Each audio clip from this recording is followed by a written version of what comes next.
Kurumjari mayam ngasi anauba mafamda anauba video ko loinana kaikoi diary na mayam bu taramna okjari kaikoi diary gi pandam di mayam da kai iramdam gi phajarba mafam sing mayam da uchaba sak khanghanjabani ngasi gi oina kai angtha da leiba Pinewood Garden haiba mafam aduda kai laksare aduga mayam video sibu yengminasi aduga mayam na kai video sibu like subscribe and comment Sungsoi dana pibirao duga channel sibu subscribe tawo kawbiganu hariba mafam asi Imphal dagi chatpada 28 km amuk changi aduga mafam sida lakpada koi isagi gari da lakjaragadi yamna khudong chagani aduga ekoina isagi gari natraga gari khudong chadaba lairasu chatti yam chaning bo oragasu ekoina line chain bani main road phawbadi aduna main akogi ngarian gi line da laktare koi androgi line da tongaga dum laaga main road to kum horaga dum changba dum koiba yai mayam mafam se yam phajai sungsoi dana lakpiro aduga khoi video si sung tang enjoy tawminasi yam khurumjai Hello Ngasi kai chutin haro Lao chalase mayam Pinewood Garden da amuk chalase mayam Cici utre bunga kinong sing to Jebeno chalase koi mu Sayang sang mayam chongdong jodlo kare no Leo ko dhara sine ko Lester Cici gi Masih di angang to re ngam chalaga mafam gi am phajaba mayam du yengminar se sigi ngarian jing lanthore ko duga somda chu changbam ama leibane adu kitang di danger oibane lambi do aduga kitang thauraga sigi je kitang ding ngam bane so changal le hore anu kitang chatlaga mu koina changba nungai ba mafam do dagi chatlase Androp police station yaure le yaure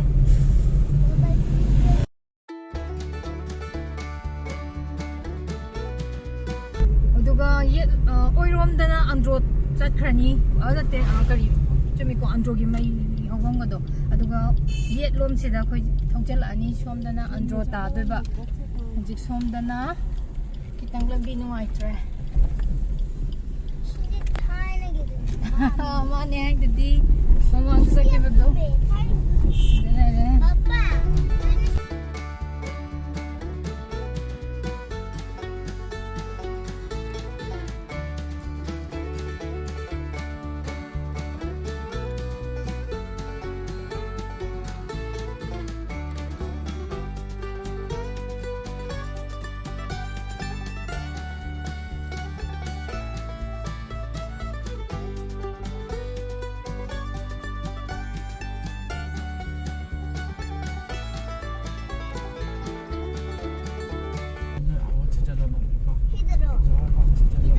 Yaure next hello athai kai kanu dunine pikin ko hotel la yabra ala kaka ko ne ga chappada na tra hello nung mai thara ba yaure tanga se na ho tawo Hoji Pinewood Garden da mung changa se lao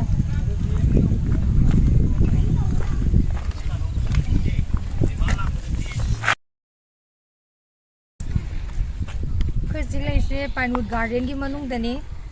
yelom da park mayam phamba ya ba ngang sanaba ya busu leire aduga oirom da su sanafam leire mamang da ching leire mayam tang view ang tanging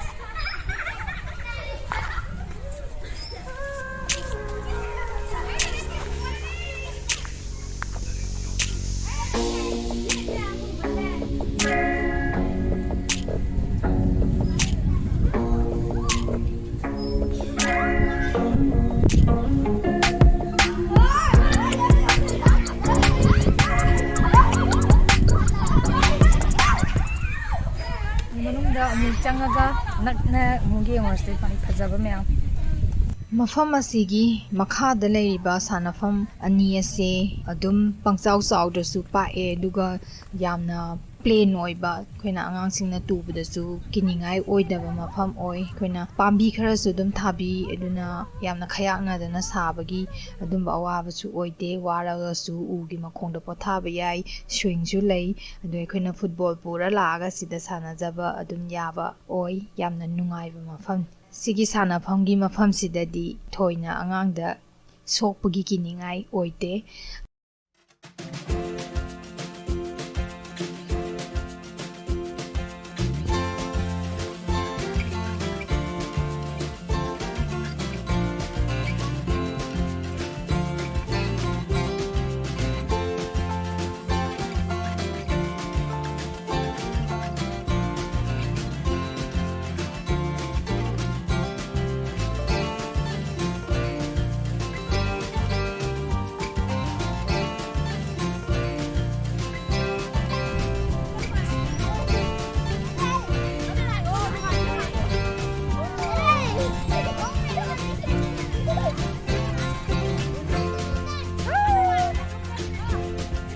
Pakse mayam sana bumne dosi pak panina football bijaraga sana isi yani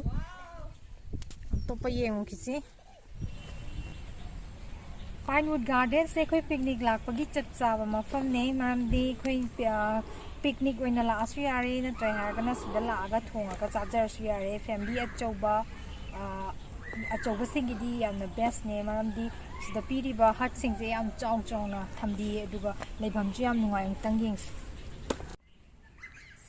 sina akoi family achauba lakpagi sida na anamba pi aduga thong thak tawraga somda chaba yaba phammaga sida somda phajana chaba yare nana thambire dum tang manung chi yengsi sigumba mafam khara lei ado khoina haye horen amu yes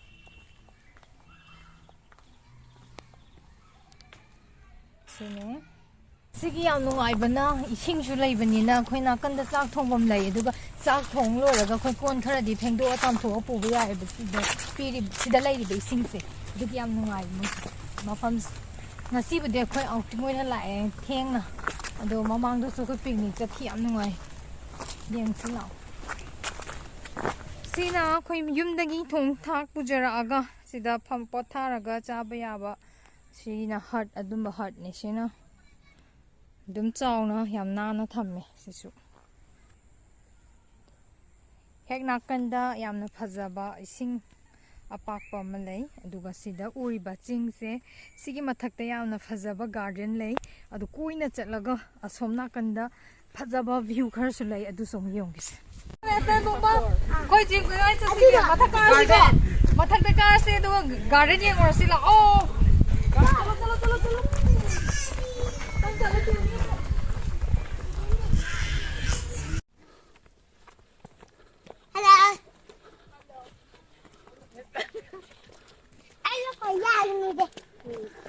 Что не нагрели?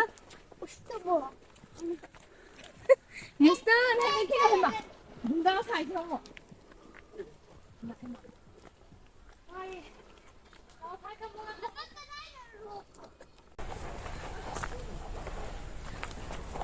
Sigi garden se koi na chala sui changba ya bane du sli car si ai from dei lak pa ka na yes please chuba chala sang tu samne amana sidagi chala ga wrong chala gi na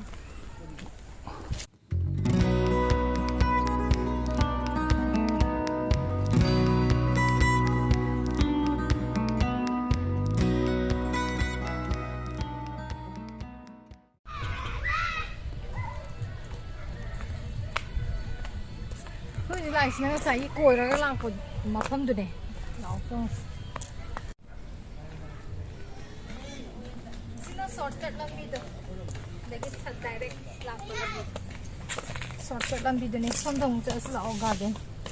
ana bo si ko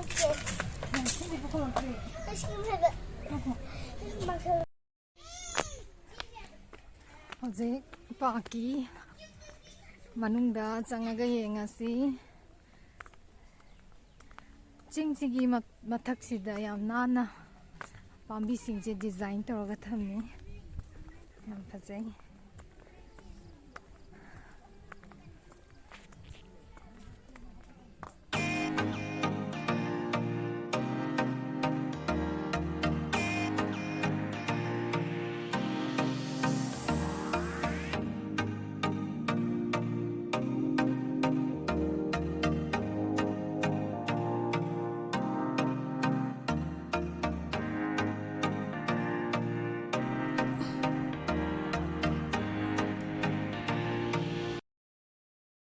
Garden asigi satpham asigi nakan animakta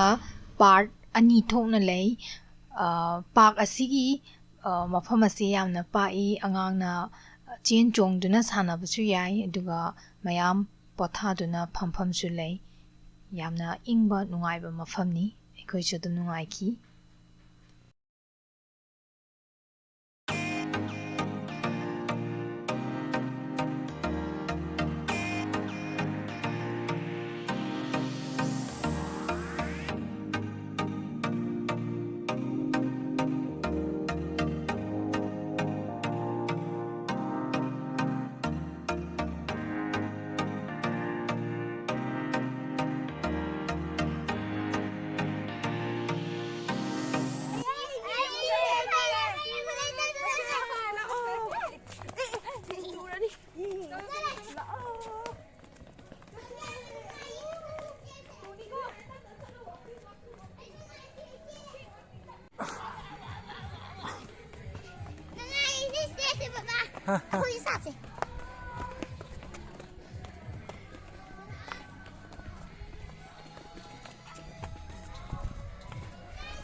Pukhrisi mapanda chatlaga aikhoi amu songi phajaba punna yengminarurasi mapana sida pampambi kherasu thai lei khera tharaga mafam ase yamna ingna chikna phajaba lekol macha masu oihali ada uriba pukhrisi gi mayaida leiriba sina restaurant duni mayamna pothanaba swing amasu thambi mafam asidagi yenglakpada yamna phajaba view amasu ikhoina uba phangani Chingdagi hek kumtharaga mamangda yamna phajaba yamna sangba lambel ama ikhoina chatlaga isingsigi mayaida restaurant lei maduda chatliba lambel ni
Park asigi miyagi paudang khara taminasi meya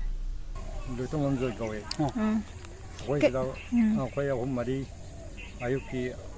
sitpa namba phajana ba sema sakapagi sida khoi mating tawga khoi lana tawki da thamman Aja si se akhoi kyam kuire sigi kenu se park se hang ki ba si se hangak padi sahi ani ahum gumba maina sungo da male ani ahum gumba ka okay okay lagi aja si se akhoi swai jaga se angtha haire angtha se kai gumba bazar dagi kai gumba lak ke haire haji Imphal bazar dagi khrama lak haire kamai lak kani kai gumba khoina auto na taga bus sen bra se kada wai da kumakane dum ta khabi ba khoi kano solong gina kano hei lambi je haidam ngayan sing mudi leba ko ada khoi line gumba de thobalam da laga khoi airport ta kumaga khoi sidagi khoi airport ta ꯑꯣꯛꯇꯣꯒꯨꯝꯕ ꯑꯗꯨꯝ ꯆꯦꯟꯕ ꯑꯗꯨꯝꯕꯗ ꯊꯕꯛꯁꯤꯡ ꯑꯗꯨꯝ ꯃꯉꯥꯏ ꯑꯣꯛꯇꯣꯁꯦ ꯑꯁꯤꯒꯤ ꯀꯩꯅꯣꯕꯨ ꯆꯦꯜꯂꯤꯔꯕ ꯁꯤ ꯃꯃꯥꯡꯕꯨ ꯆꯦꯜꯂꯤꯔ ꯅꯠꯇ꯭ꯔꯒ ꯆꯦꯟꯕꯗꯤ ꯑꯩꯈꯣꯏꯒꯤ ꯀꯩꯅꯣ ꯑꯩꯈꯣꯏꯒꯤ ꯏꯌꯥꯔꯄꯣꯔꯠ ꯇꯨ ꯑꯪꯊꯥꯅ ꯆꯦꯟꯕꯁꯨ ꯌꯥꯎꯏ ꯑꯗꯒꯤ ꯏꯌꯥꯔꯄꯣꯔꯠ ꯇꯨ ꯋꯤꯀꯞ ꯑꯗꯩ ꯑꯟꯗ꯭ꯔꯣ ꯆꯦꯟꯕꯁꯨ ꯌꯥꯎꯏ ꯌꯥꯏꯔꯤꯄꯣꯛꯇꯒꯤꯅꯦꯕ ꯆꯦꯜꯂꯤꯁꯦ ꯆꯦꯟꯕ ꯒꯥꯔꯗꯦꯟꯁꯨ ꯆꯦꯜꯂꯦꯕ ꯑꯗꯨꯃꯥꯏꯅ ꯁꯣꯗꯅ ꯑꯩꯈꯣꯏꯁꯦ ꯒꯥꯔꯗꯦꯟꯁꯦ ꯑꯩꯈꯣꯏ ꯆꯪꯅꯤꯡꯉꯦ ꯁꯤ ꯑꯝꯇ ꯊꯤꯟꯕꯤꯌꯨ ꯍꯥꯏꯔꯒꯁꯨ ꯑꯩꯈꯣꯏꯒꯤ ꯄꯤꯐꯝ ꯊꯣꯛꯄ ꯈꯔ ꯃꯣꯏꯒꯤ ꯑꯦꯛꯁꯇ꯭ꯔꯥ ꯑꯣꯏꯅ ꯄꯤꯌꯦ ꯑꯦꯛꯁꯇ꯭ꯔꯥ ꯑꯣꯏꯅ ꯄꯤꯔꯒ ꯁꯤ ꯇꯥꯟꯅ ꯊꯤꯜꯂꯒ ꯑꯃꯨꯛ ꯌꯥꯏ ꯑꯗꯣ ꯕꯖꯥꯔꯗꯒꯤꯗꯤ ꯂꯩꯇꯕ꯭ꯔꯥ ꯕꯖꯥꯔꯗꯒꯤ ꯕꯖꯥꯔ ꯏꯝꯐꯥꯜ ꯕꯖꯥꯔꯗꯒꯤ ꯑꯣꯏꯇꯥꯔꯒꯗꯤ ꯑꯩꯈꯣꯏꯒꯤ ꯁꯣꯝꯗ ꯍꯥꯏꯗꯕ ꯑꯩꯈꯣꯏ ꯉꯥꯔꯤꯌꯥꯟꯂꯣꯝꯗ ꯂꯥꯛꯀꯦ ꯍꯥꯏꯔꯒꯅ ꯑꯟꯗ꯭ꯔꯣꯒꯤ ꯂꯥꯏꯟ ꯁꯦꯝꯕ ꯒꯥꯔꯤ ꯑꯟꯗ꯭ꯔꯣꯒꯤ ꯂꯥꯏꯟ ꯑꯣꯏꯒꯗꯕ ꯑꯗꯩ ꯊꯧꯕꯥꯜꯂꯣꯝꯗꯒꯅ ꯑꯩꯈꯣꯏꯒꯤ ꯇꯉꯥꯏ ꯐꯗꯕꯗ ꯊꯧꯕꯥꯜꯗ ꯀꯩꯅꯣ ꯏꯝꯐꯥꯜꯗꯩꯅ ꯊꯧꯕꯥꯜꯕꯨ ꯀꯩꯅꯣ ꯏꯌꯥꯔꯄꯣꯔꯠꯄꯨ ꯇꯣꯡꯉꯛꯑꯒ ꯊꯣꯡ ꯂꯥꯟꯊꯣꯛꯑꯒ ꯑꯩꯈꯣꯏ ꯑꯣꯇꯣ ꯄꯥꯔꯀꯤꯡ ꯆꯥꯎꯅ ꯂꯩꯔꯕꯅꯦ ꯍꯣꯏ ꯁꯤꯒꯤ ꯃꯐꯝꯁꯤꯗꯀꯣ ꯀꯩꯅꯣ ꯄꯤꯛꯅꯤꯛꯀꯨꯝꯕ ꯂꯥꯛꯄꯁꯦ ꯑꯩꯈꯣꯏꯅ ꯀꯣꯜ ꯂꯤꯛꯀꯨꯝꯕ ꯄꯤꯕꯤꯕ꯭ꯔꯥ ꯃꯣꯏ ꯄꯤꯛꯅꯤꯛꯀꯨꯝꯕ ꯂꯥꯛꯀꯦ ꯍꯥꯏꯕꯁꯦ ꯃꯣꯏ ꯃꯁꯥ ꯃꯁꯥꯅ ꯊꯣꯡꯖꯔꯒ ꯄꯨꯖꯔꯛꯄꯁꯨ ꯌꯥꯏ ꯑꯗꯒꯤ ꯁꯤꯗꯒ ꯑꯩꯈꯣꯏꯅ ꯀꯣꯜ ꯂꯤꯛꯁꯦ ꯑꯩꯈꯣꯏ ꯂꯧꯖꯒꯦ ꯁꯤꯁꯤ ꯄꯤꯕꯤꯌꯨ ꯍꯥꯏꯔꯒꯁꯨ ꯃꯥꯒꯤ ꯆꯥꯔꯖꯀꯤꯗꯤ ꯇꯣꯉꯥꯟꯕ ꯂꯩꯖꯔꯦ ꯑꯗꯨꯒ ꯃꯣꯏꯅ ꯋꯥꯏꯒꯦ ꯍꯥꯏꯕ ꯈꯨꯗꯤꯡꯃꯛ ꯏꯁꯤꯡ ꯖꯥꯔ ꯑꯣꯏꯇꯥꯔꯒꯁꯨ ꯑꯃ ꯑꯣꯏꯇꯥꯔꯒꯁꯨ ꯂꯣꯏꯅ ꯔꯦꯗꯤ ꯊꯝꯕꯤꯕꯀꯣ ꯍꯣꯏ ꯌꯥꯝ ꯅꯨꯡꯉꯥꯏꯖꯔꯦ ꯄꯥꯏꯟꯋꯨꯗ ꯒꯥꯔꯗꯦꯟꯒꯤ ꯃꯌꯥꯝꯁꯤ ꯃꯐꯝꯁꯤꯕꯨ ꯌꯥꯝꯅ ꯅꯥꯟꯅ ꯊꯝꯕꯤꯔꯤꯕ ꯑꯩꯈꯣꯏꯒꯤ ꯏꯌꯥꯝꯕꯁꯤꯡ ꯏꯕꯨꯡꯁꯤꯡ ꯍꯥꯏꯇꯥꯔꯦ ꯁꯤꯕꯨ ꯌꯥꯝꯅ ꯊꯥꯒꯠꯄ ꯑꯩꯈꯣꯏ ꯁꯥꯏꯠꯇꯒꯤ ꯐꯣꯡꯗꯣꯛꯆꯔꯤ ꯌꯥꯝ ꯅꯨꯡꯉꯥꯏꯖꯔꯤ ꯃꯌꯥꯝꯁꯨ ꯌꯦꯡꯕ ꯂꯥꯛꯄꯤꯌꯨ ꯑꯩꯈꯣꯏꯒꯤ ꯅꯨꯡꯉꯥꯏꯕꯁꯤꯗ ꯂꯣꯏꯅꯕ ꯃꯌꯥꯝ ꯃꯤꯄꯨꯝ ꯈꯨꯗꯤꯡꯃꯛ ꯂꯣꯏꯅꯕ ꯂꯥꯛꯄꯤꯔꯒ ꯅꯨꯡꯉꯥꯏ ꯑꯐꯕ ꯑꯩꯈꯣꯏꯒꯤ ꯄꯣꯊꯥꯕ ꯀꯩꯗꯧꯕ ꯌꯦꯡꯕꯤꯕ ꯅꯨꯡꯉꯥꯏꯅꯕ ꯑꯩꯈꯣꯏ ꯇꯧꯖꯔꯤ ꯑꯣꯀꯦ ꯌꯥꯝ ꯅꯨꯡꯉꯥꯏꯖꯔꯤ ꯂꯥꯛꯄꯤꯌꯨ ꯃꯌꯥꯝꯁꯨ ꯂꯥꯛꯄꯤꯌꯨ ꯌꯦꯡꯕꯤꯌꯨ ꯅꯨꯡꯉꯥꯏꯕ ꯖꯒꯥ ꯂꯩꯔꯤ ꯃꯌꯥꯝꯁꯤ ꯀꯩꯅꯣ ꯑꯄꯥꯝꯕ ꯇꯧꯔꯒ ꯑꯋꯥꯠ ꯑꯄꯥ ꯃꯌꯥꯝ ꯀꯀꯥ ꯍꯣꯏꯅ ꯑꯗꯨꯝ ꯃꯇꯦꯡ ꯄꯥꯡꯕꯤꯕꯅꯤ ꯌꯥꯝ ꯅꯨꯡꯉꯥꯏꯖꯩ ꯑꯩꯈꯣꯏꯅ ꯊꯣꯡ ꯊꯥꯛꯄꯒꯤ ꯂꯥꯛꯆꯒꯦ ꯍꯥꯏꯔꯁꯨ ꯄꯤꯕꯤꯕꯗꯣ ꯑꯗꯨꯝ ꯍꯣꯏ ꯑꯩꯈꯣꯏꯅ ꯍꯦꯛ ꯋꯥꯠꯄ ꯏꯁꯤꯡꯃꯛꯇ ꯋꯥꯠꯂꯁꯨ ꯀꯀꯥ ꯍꯣꯏꯅ ꯇꯧꯕꯤꯕꯗꯣ ꯌꯥꯝ ꯅꯨꯡꯉꯥꯏꯖꯩ ꯑꯣꯀꯦ ꯌꯥꯝ ꯅꯨꯡꯉꯥꯏꯖꯔꯦꯀꯣ ꯆꯦ ꯃꯌꯥꯝ ꯆꯠꯂꯝꯗꯥꯏꯒꯤ ꯏꯁꯩ ꯑꯝꯇꯪ